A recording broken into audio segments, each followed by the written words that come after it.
Hola, ¿qué tal? Buenos días, buenas tardes, buenas noches. Espero que anden bien. Bienvenidos nuevamente al módulo de locomotor. Hoy vamos a continuar viendo otra parte del cuerpo humano. Hoy nos vamos a encargar de la anatomía del dorso. ¿Sí? Una región corporal que algunos lo nombran vulgarmente como espalda. Nosotros académicamente en anatomía le decimos dorso. Es esa región que se encuentra entre la nuca y la región lumbar inferior, la región glútea. Toda esta parte es conocida como dorso. Antes de dar comienzo a la clase, vamos a empezar con algunos preámbulos. Algunas sugerencias que voy a tomar prestadas de un ex profesor es: estudien inglés, que es muy importante a nivel médico.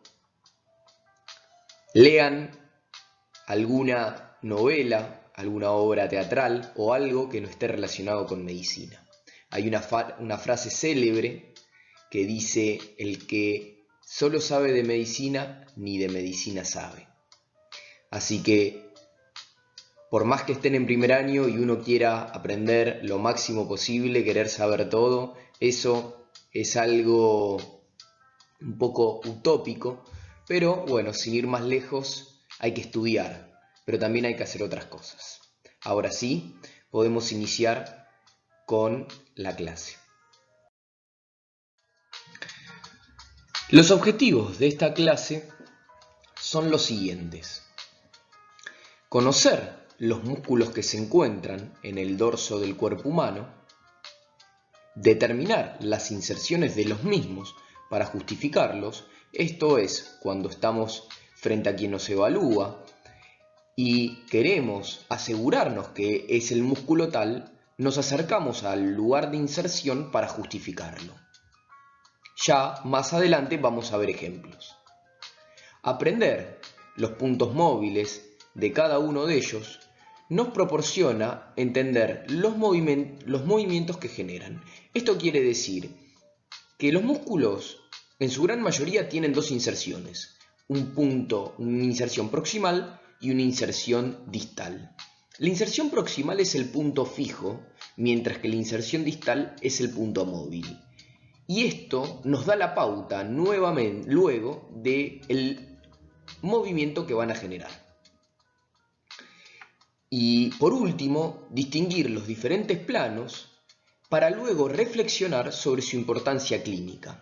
Seguramente alguno o alguna le haya tocado estar contracturado, tener alguna dolencia muscular, ya que no tenemos prácticamente vísceras en la región posterior y superior del dorso, cercano a la nuca, y uno se toca, se masajea, y sin ir más lejos, y aparte es muy frecuente a los estudiantes de medicina que estamos sentados 10, 12, 14 horas por día en la silla y con el cuello flexionado, que después de un cierto tiempo empecemos a sentir contracturas, molestias, nos tocan algún nudito. Bueno, sin ir más lejos, todos estos músculos que vamos a ver hoy juegan un rol preponderante en estas situaciones.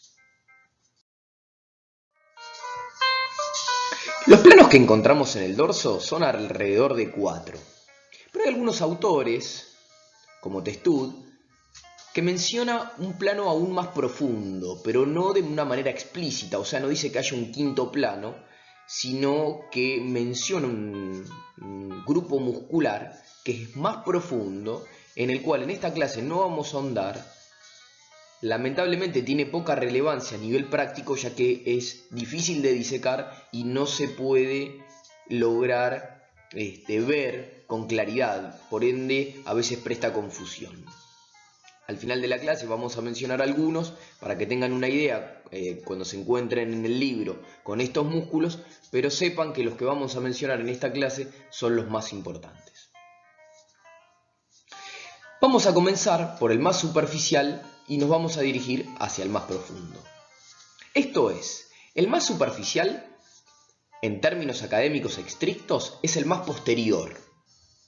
Es el que está en contacto con la piel, con el tejido celular subcutáneo o la hipodermis, más el tejido conectivo laxo que se encuentra debajo de la hipodermis, del tejido adiposo. Entonces, empezando por el primer plano, el más superficial, que recién mencionamos que estaba en contacto con el tejido celular subcutáneo, esto nos sirve ¿para qué? Para pensar que cuando estamos frente al preparado y tenemos la piel, al desplazar la piel, al removerla, al rebatirla, nos encontramos con estos músculos. Son músculos de poca densidad en relación a las fibras musculares, pero sin ir más lejos, son relevantes porque ocupan gran parte del dorso. En este plano encontramos a dos músculos. Como ustedes pueden ver, son músculos grandes. Tienen gran cantidad de fibras musculares, pero cuando hablamos de densidad hablamos de que son músculos finitos, no demasiado gruesos como otros en el cuerpo humano. Al primer músculo, que algunos lo consideran no solo del dorso, como también el primer plano de la nuca, es el trapecio.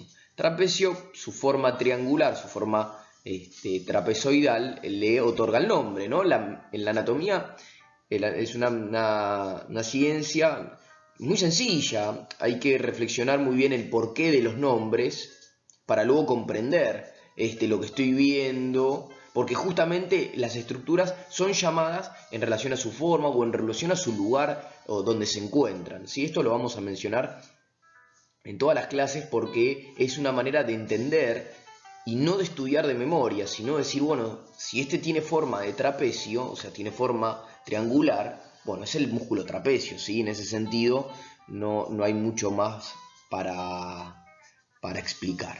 Ahora bien, este músculo es importante, ya vamos a ver bien por qué. Tiene tres fascículos, un fascículo descendente, un fascículo superior, un fascículo medio u horizontal y un fascículo ascendente o inferior. Este músculo tiene una inserción proximal en la línea nucal superior, que acá apenas se llega a ver, que se encuentra en la parte del hueso occipital, en la cara exocranial del hueso occipital, y a su vez las inserciones, sin ir más lejos, difieren de los diferentes fascículos, pero al mencionarlas se sobreentiende que estamos hablando del trapecio. Entonces, a su vez se va a extender por las apófisis espinosas de C7 hasta aproximadamente T12. C7 es una vértebra muy prominente que se asemeja a T12 y que cuando uno la palpa, tranquilamente puede flexionar apenas el cuello, se palpa, es prominente, es una de las vértebras más prominentes, ya puede justificar que ahí está C7. Esto también a su vez en el preparado cadavérico. Hasta T12, ¿sí? Entre T12 y L1 no hay mucha diferencia, pero la morfología de los fascículos nos puede ayudar para justificarlo. Y su inserción distal, que era lo que habíamos mencionado antes, que es su punto móvil, se encuentra parte en la escápula y parte en la clavícula.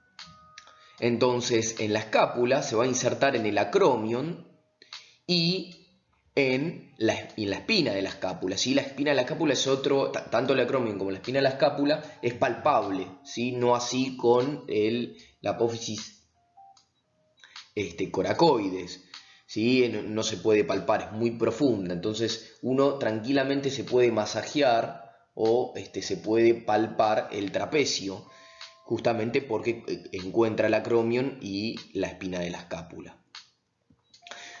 La acción de este músculo las acciones de los músculos es un tema muy importante y la manera de comprender la acción que van a tener es justamente por el punto por la inserción distal, por el punto móvil, ¿sí? Esas son las fibras que van a poder desplazarse y que van a justamente otorgarle la acción al músculo.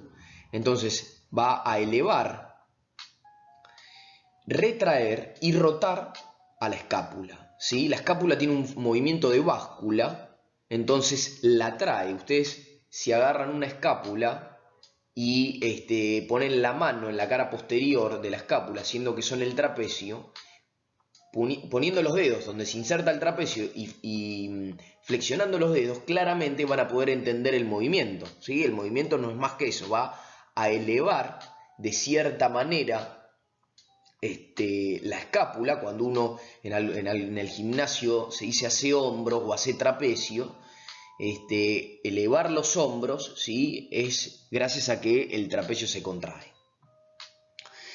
El segundo músculo que tenemos en el primer plano es el dorsal ancho. Este músculo enorme, ¿sí? Muy desarrollado en fisicoculturistas, en personas gimnastas, ya que no solo compete al dorso, sino también que compete al brazo. A propósito, estos dos músculos son considerados, tanto como los músculos del segundo y del tercer plano, músculos extrínsecos del dorso, ¿sí? Eso quiere decir que no están pura y exclusivamente en el dorso. Cuando uno habla algo, cuando alguien se refiere a algo extrínseco, quiere decir que no necesariamente está en el lugar del que se está hablando, sino que puede estar relacionado con eso.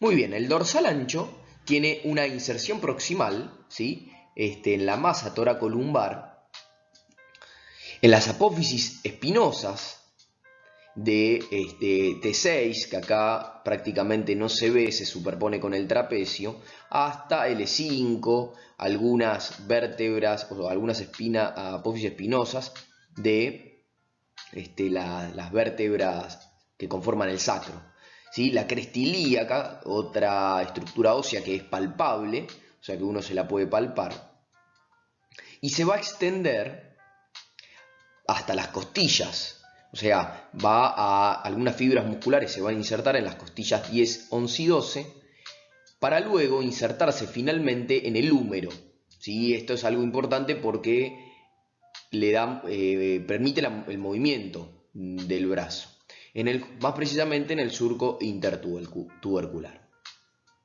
Y la acción de este músculo es extender, aducir y rotar internamente el brazo. Esto quiere decir, rotar interno es lo mismo que decir rotación medial, ¿sí? Es que es muy importante conocer el surco intertubercular, mirarlo y decir, bueno, si acá se inserta el dorsal ancho y esas fibras que están insertadas ahí se van a contraer, me va a dar la certeza, me voy a poder justificar que el brazo se va a mover hacia la línea media, ¿sí? Esa sería la aducción.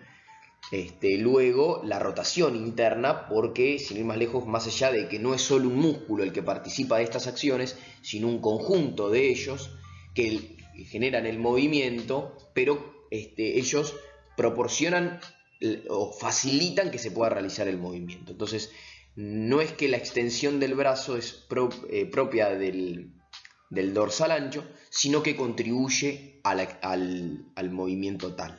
Espero que se entienda. Muy bien, continúo. Muy bien. Segundo plano. Con respecto al segundo plano, nos encontramos con tres músculos. A su vez, de estos tres músculos, algunos autores consideran que el último que vamos a mencionar forma parte de la nuca, que es este músculo que se encuentra acá. Ahora bien, el primer músculo que encontramos desplazando al trapecio, o sea, rebatiéndolo, va a ser el músculo romboides. El músculo romboides es toda una masa muscular que se subdivide en dos. Acá tenemos resaltado con rojo al romboides menor. Este romboides menor tiene una inserción proximal en el ligamento nucal y en las apófisis espinosas que van desde C7 hasta T1. ¿Sí? Acá podemos ver a C7 y a T1. Y su inserción distal va a ser en la escápula, pero más precisamente en el borde medial, próximo a la inserción de este músculo, pero más precisamente en el borde medial. Inferior a este músculo, al romboides menor, justamente es menor porque el tamaño es más chico que el que se encuentra inferior a él, que es el romboides mayor. Este romboides mayor se va a insertar desde T2, pasando por T3, T4 y hasta aproximadamente T5. Y su inserción distal va a volver a ser, al igual que el romboides menor, en el borde medial, pero más inferior al primero, de la escápula. La acción de estos dos músculos son la aducción escapular, la aducción de la escápula. O sea, si habíamos dicho que la escápula tenía este movimiento de báscula, la van a traer hacia la línea media. Por último, el tercer músculo que antes habíamos mencionado, que algunos lo consideran como del segundo plano de la nuca, es el elevador. De cierta manera no está mal mencionarlo en la nuca, pero tampoco está mal mencionarlo en el dorso, ya que en esta región estamos en el dorso, o sea, su porción más inferior es dorsal, mientras que su porción más superior es cervical. Ahora, la inserción proximal va a ser en el ángulo superior de la escápula, ¿sí? Su inserción proximal, su punto fijo. Y su inserción distal, su punto móvil, va a ser en las apófisis transversas que van desde el atlas hasta C4, o sea, de C1 hasta C4. Acá no las podemos ver justamente porque tenemos otro músculo de la nuca que lo está tapando. Con respecto a la acción de este músculo, como su nombre lo indica, es elevador de la escápula, o sea que contribuye a la elevación de la región escapular, de cierta parte del hombro. Es cuando uno hace, por ejemplo, el famoso ¿qué me importa? Ese que hacíamos de niños, levantábamos los hombros. Bueno, sin ir más lejos, este músculo es el que contribuye en parte a ese movimiento. Continuando con el tercer plano, en esta región nos vamos a encontrar con dos músculos que comparten el mismo nombre, pero que difieren en su situación o posición. Ellos son los serratos, ¿sí? Este es el plano de los serratos. Serrato menor superior es la terminología actual.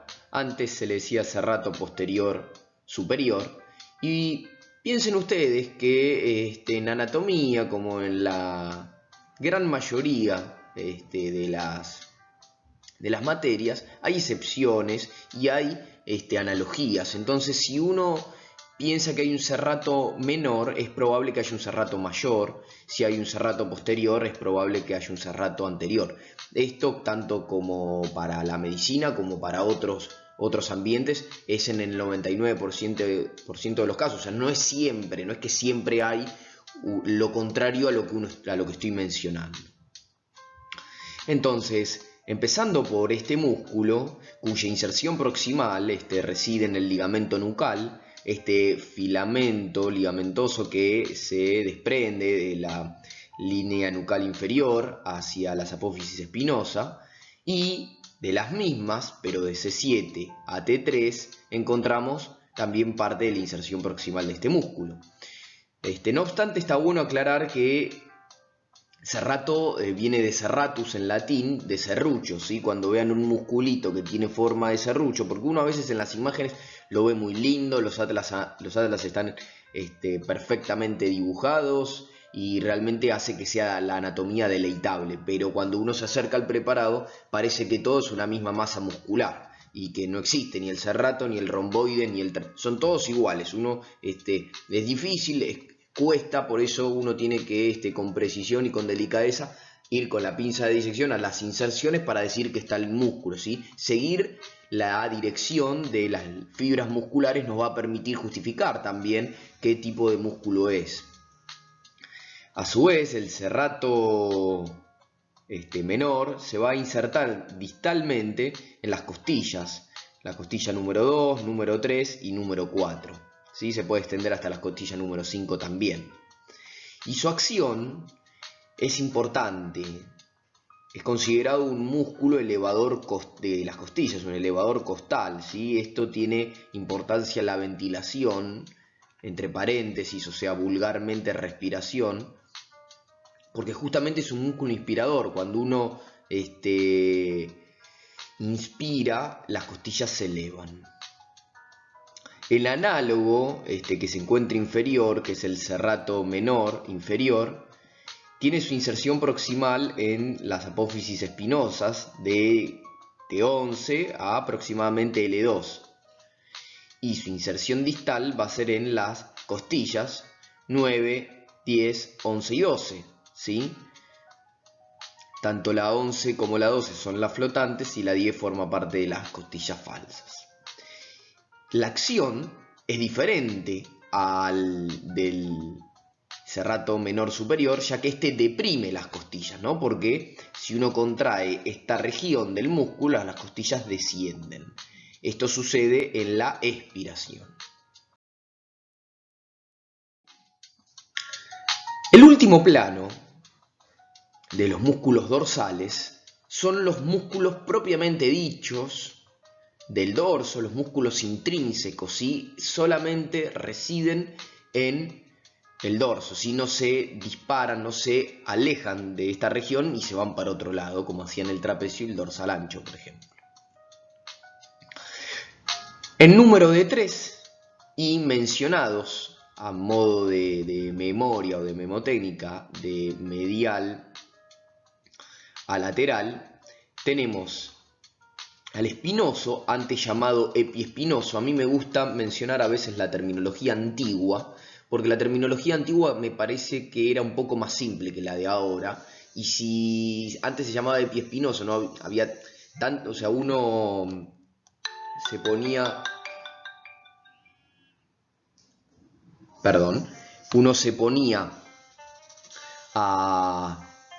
los antiguos anatomistas se ponían a disecar y era tanta la información, tanto nuevo conocimiento que le ponían el nombre más que enseguida le salía. Entonces conocemos a este músculo anteriormente como el epiespinoso, y eso nos da la pauta de que va de apófisis espinosa en apófisis espinosa, va saltando entre estas protuberancias óseas. Y su inserción proximal, esto es algo común para los tres músculos, es la masa toracolumbar, ¿sí? Es esta cantidad de fibras todas conglomeradas que justamente dan origen a los músculos, que difieren en sus inserciones distales, pero sin ir más lejos, de todas nacen de un mismo punto común. La inserción distal de estas apófisis espinosas va desde T1 hasta aproximadamente T10, ¿sí? Abarca todas las apófisis espinosas de las vértebras torácicas. El que continúa en su porción, en la parte más lateral, entre estos dos músculos, es el longísimo.